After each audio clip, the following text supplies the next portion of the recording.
आज रिश्ते जितने बढ़िया ऊपर से दिखते हैं इतने बढ़िया रिश्ते हैं नहीं। अच्छा, रिश्ते अच्छे हो सकते हैं कब? जब सारे लोग अपना अपना स्वार्थ छोड़ दें, पर स्वार्थ छूटता नहीं है। पाप का बाप कौन है? पाप का बाप कौन? पाप का बाप है लोभ। क्या है? लोभ। जहां ज्यादा लोभ होता है वहां पाप प्रवेश कर जाता है। इसलिए साधु संत इस जंजाल में पड़ना नहीं चाहते, इसलिए अकेले रहते हैं। क्योंकि आप लोग पढ़ के देख तो रहे हो कितना सुखी हो। भाई भाई लड़ रहा है पैसे के लिए, बोलो हाँ। दोस्त दोस्त लड़ रहा है पैसे के लिए, बाप बेटा लड़ रहा है पैसे के लिए, बहन बहन लड़ रही है पैसे के लिए। संसार में क्या नहीं देखने को मिल रहा है।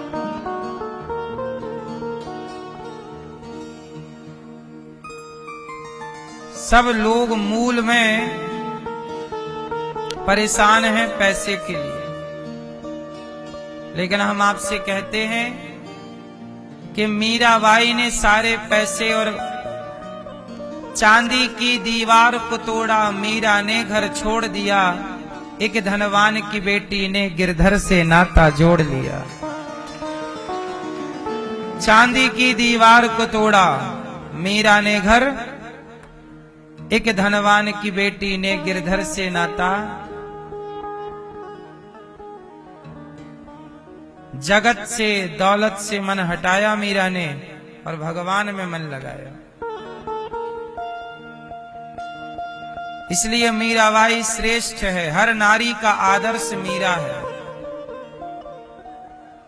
जगत में आए हो तो भगवान को पा लेना और मीरा के वचन याद कर लेना कि जगत में जितनी भी दौलत है सबकी यहीं रह जानी है।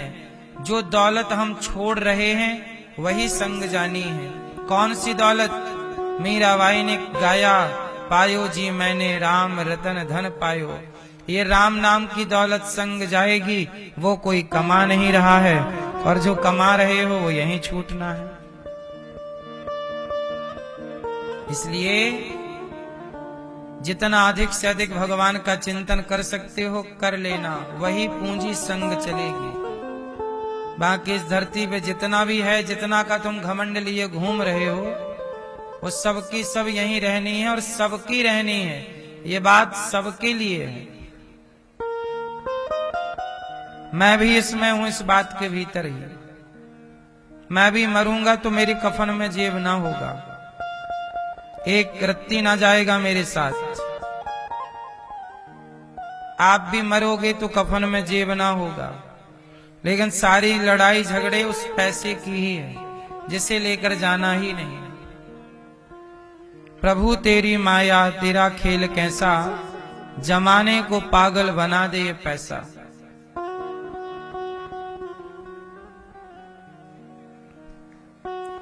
बताओ कितना घोर कलयुग आ गया। पैसे के लिए लोग रिश्ता तोड़ लेते हैं। हद होती है मूर्खता की। पैसा ही माई बाप बन गए। अब तो पैसे के आगे कुछ नहीं है। भाई भाई को पैसे के लिए मार डालता है, गोली मार देता है। भगवान कृष्ण ने किसको मार दिया? कंस को। और कंस को मार दिया तो अब मथुरा का राजा कौन बनेगा? भाई नियम होता है कि जीता हुआ राजा ही हारे हुए राजा की संपत्ति का मालिक होता है। नियम तो ये। भगवान कृष्ण जीत गए और कंस, तो अब मथुरा का राजा किसे बनना चाहिए? बोलो किसे? भगवान कृष्ण को राजा होना चाहिए। पर भगवान श्री कृष्ण राजा नहीं बने। क्यों? इसलिए राजा नहीं बने कि भगवान बोले कि कंस की दौलत का मैं क्या करूंगा, मैं दूसरे की दौलत का राजा क्यों बनूं? मुझे राजा बनना ही होगा तो मैं अपनी दौलत कमा के अपनी दौलत का राजा बनूंगा। इसलिए भगवान ने किसी राजा को जीत कर उसकी संपत्ति नहीं ली, अपनी द्वारिका खुद बनाई और अपनी द्वारिका के राजा बने। भगवान किसी के राज्य के राजा नहीं बने, किसी राजा को हराकर उसकी संपत्ति के राजा नहीं बने।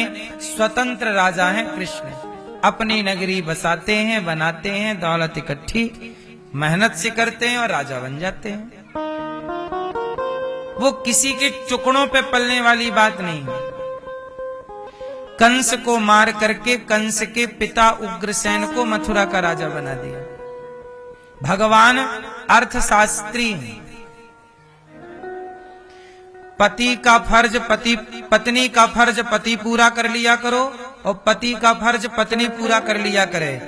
बच्चों से उम्मीद है कुछ नहीं है। अब होंगे कोई बच्चे जो अपने माँ बाप के लिए कर्तव्य करते होंगे, कुछ बच्चे, लेकिन आजकल तो माँ बाप का कर्तव्य बच्चे 95% बच्चे तो कर्तव्य पूरा नहीं करते। बाप की संपत्ति लेकर के भूल जाते हैं। कई बच्चे ऐसे हैं जो बाप का पिंडदान भी नहीं करते, श्राद्ध भी नहीं करते, तर्पण भी नहीं करते, बाप की तिथि तक याद नहीं है बच्चों को। हाँ या ना? कितने लोग ऐसे हैं, कितनी बेटियां ऐसी हैं कि जो अपनी माँ को वृद्धाश्रम छोड़ के चली जाती हैं। हमारे पास 310 माएं हैं। इन माँ में बहुत सारी माएं ऐसी हैं जिनको बेटियां छोड़ने आई हैं। ना बेटा सेवा करना चाहता है ना बेटियां। लोग कहते बस हैं कि हमारे खाते में माँ आएगी तो हम सेवा करेंगे, वो जब आ जाती है तो छोड़ के चले जाते हैं। कहावत सुनी होगी, दूर के ढोल सुहावने लगते हैं। बातें सुनने में अच्छी लगती हैं, करने को पड़ता है तो लोग भाग जाते हैं। कुल मिलाकर ये है कि आज के बच्चे अपने माँ बाप का कर्तव्य पूरा नहीं कर रहे हैं। माँ बाप की संपत्ति तो पूरी लेंगे पर माँ बाप को पानी तक नहीं देंगे गिलास में।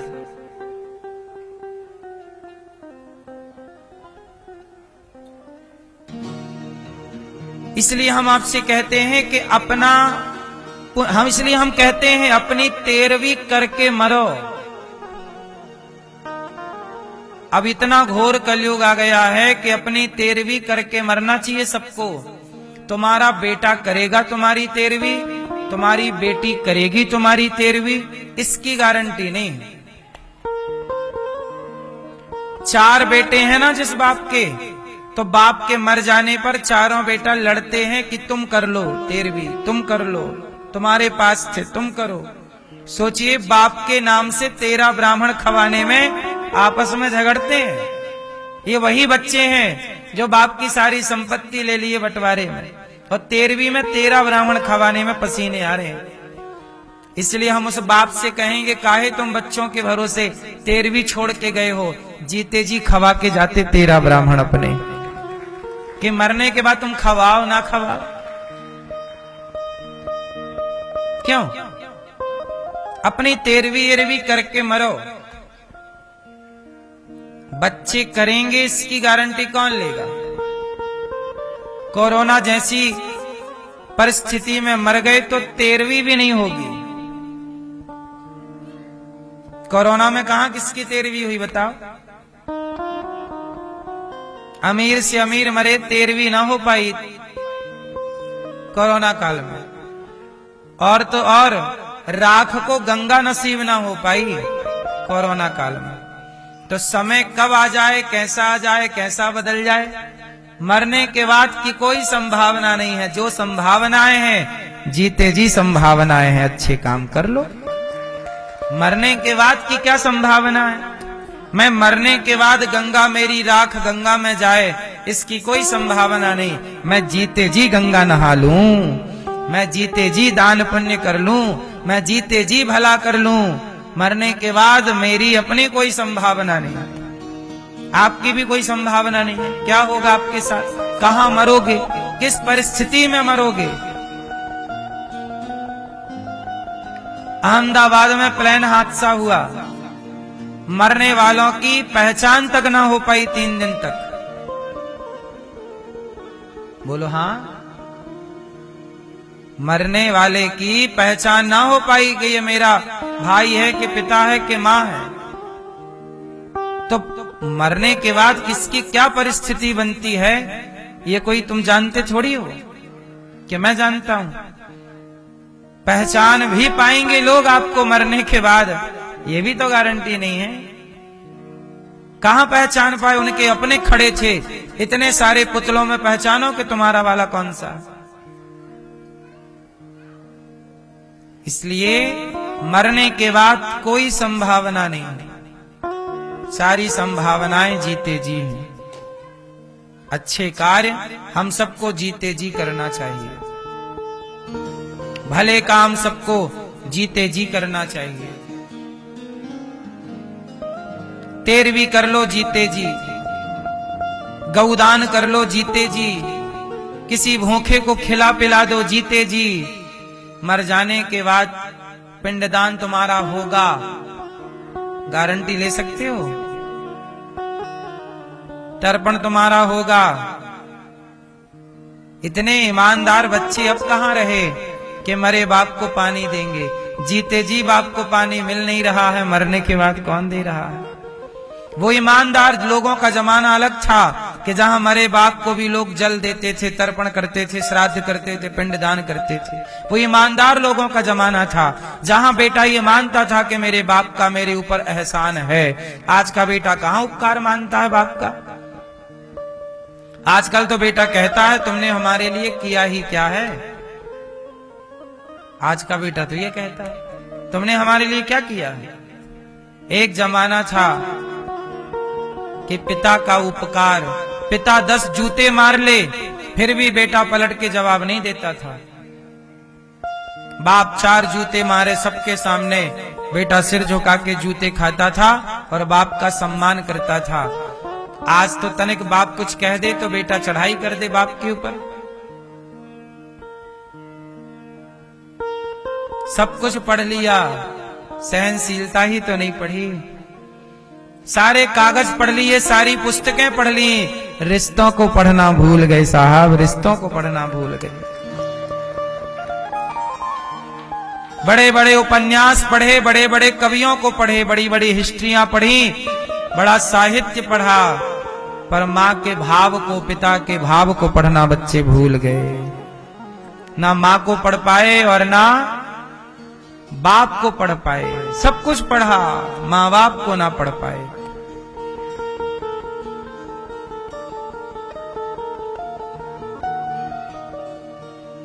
अब हम लोग जिस जमाने में रह रहे हैं ये बेईमान जमाना है।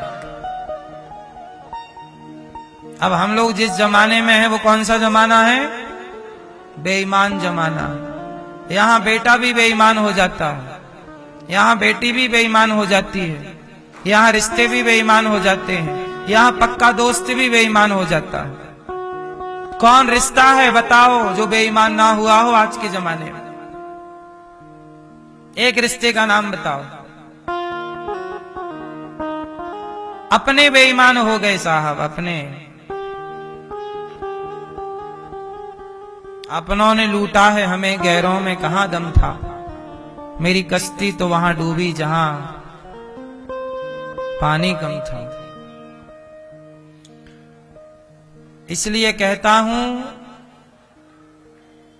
इस कलिकाल में केवल स्वार्थ की दुर्गंध है, नाला नाली में इतनी दुर्गंध नहीं है साहब। नाला नाली के पास तो फिर भी आदमी बैठ सकता है, नाला नाली में इतनी दुर्गंध नहीं है जितनी दुर्गंध लोगों के विचारों में है। हाँ या ना। इतने गलत विचार वाले लोग हैं। बहन को बहन नहीं समझ रहे हैं, बेटी को बेटी नहीं समझ रहे हैं, मां को मां नहीं समझ रहे हैं। छोटी छोटी 5-5 साल की बेटियों के संग बलात्कार हो रहा है। आज के 50 साल पहले किसी ने सुना होगा कि 5 साल की बच्ची के संग बलात्कार हुआ? आज के 100 साल पहले आपके पूर्वजों ने कभी सुना होगा कि 5 साल की लड़की के संग बलात्कार हुआ? बताइए। आज के 21वीं सदी में विकसित भारत में क्या ये भी विकास नहीं हो रहा है? नाला और नाले में इतनी दुर्गंध होगी जितनी ये विचारों की दुर्गंधता है। बताइए, क्या नाला नाली में इतनी दुर्गंध है? नहीं है। व्यक्ति विचारों से बड़ा और विचारों से छोटा होता है। किससे कहें, क्या शिकायत करें किससे? पहले के घर कच्चे थे साहब, रिश्ते बड़े पक्के थे। अब घर सबके पक्के हैं पर अंदर से रिश्ते सबके खोखले हैं। पहले लोग कच्चे घरों में रहते थे पर रिश्ते बड़े पक्के थे। पहले रिश्तों की कदर थी, पैसे की कदर नहीं थी। आज पैसे की कदर है, रिश्तों की कोई कदर। पहले बड़ों का सम्मान था, आज पैसे का सम्मान है। आने वाले और समय में ये दुनिया रहने लायक ना होगी। आने वाले टाइम में आज तो चलो लोग बकरा खाते हैं। आज के लोग क्या खाते हैं? बकरा। आज के लोग मुर्गा खाते हैं, मछली खाते हैं। देख लेना आने वाले 20, 25, 50 सालों में इंसान इंसान को ना खाने लग जाए तो कह देना। हाँ या ना? बकरा खा रहे हैं, मुर्गा खा रहे हैं। आने वाले टाइम में होटलों में मिला करेगा। भाई चलो उस होटल में चलो, वहां पुरुषों का मांस मिलता है, वहां स्त्रियों का मांस मिलता है। और लोग जाएंगे।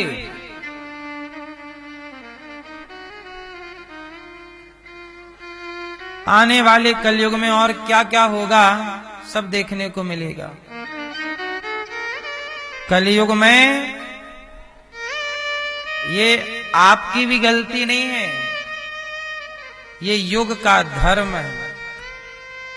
इसलिए कहता हूं कि बारिश को आप रोक नहीं सकते पर छाता लगा के अपना बचाव कर सकते हैं। ऐसे युग के प्रभाव को आप रोक नहीं सकते पर भगवान की शरण ग्रहण करके आप लोग अपना अपना बचाव कर सकते हैं। अपना अपना बचते चलो, भगवान के आश्रित रहते चलो, वरना अब यहां दोष किसे दोगे आप? इस कलयुग में जिसे आप कहते हैं अदालत, जहां से न्याय की उम्मीद होती है वहीं न्याय करने वाला बिक जाता है। बोलो हाँ। जिससे उम्मीद है कि ये न्याय करेगा वही पैसे लेके बिक गया। ये बात सही है या गलत है? न्यायालय और न्यायकर्ता बिक जाते हैं कि नहीं? बोलो हाँ। कितने लोग हैं जो दोषी हैं पर बाहर घूम रहे हैं और जो निर्दोष हैं वो जेल के भीतर सजा काट रहे हैं।